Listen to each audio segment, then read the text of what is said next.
important to understand the basics of how cells function in order to understand dysfunction when things go wrong. So when we look at the microscopic world of cells, we need to understand the basic structure of cells so that we can understand how they can function, adapt, and sometimes unfortunately lead to disease when things go wrong. When we look at the cell structure and function, cells are basically the circular little microscopic structure that make up everything in our body, and each cell is filled with activity. The outer boundary, called the cell membrane, acts like a control for what goes in and what goes out, which is really important.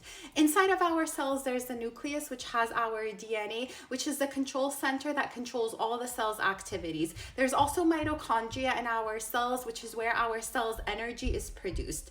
For cellular metabolism, all cells in our body need energy, and they get it through a process called cellular respiration. It's like a little factory inside the mitochondria of cells that converts nutrients into ATP, which is the cell's energy currency. Without it, cells can't function properly. So all your cells need energy, ATP, to function, which is made in the mitochondria.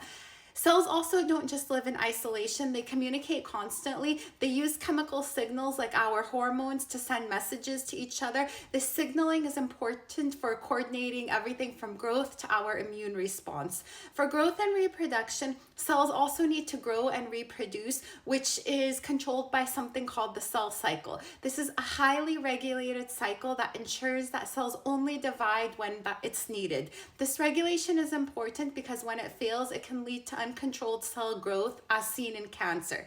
For adapting to stress, our cells face challenges daily like lack of nutrients or oxygen, and they can adapt by changing in size, number, or type. This is called cellular adaptation. But there's also a limit. When stress is too severe, it can lead to injury or even cell death. For cell injury and death, injury can be reversible or irreversible. When it's irreversible, cells can die in two main ways: necrosis, which is messy and harmful, or apoptosis, which is an orderly cell death. Understanding this pathway is important in diseases like stroke, where cells die from lack of oxygen, or in autoimmune diseases where apoptosis just goes out of control. Every disease starts at the cellular level. So for example, in diabetes, cells can't respond to insulin properly, disrupting glucose metabolism. And understanding these cellular dysfunctions helps us to understand and diagnose disease better.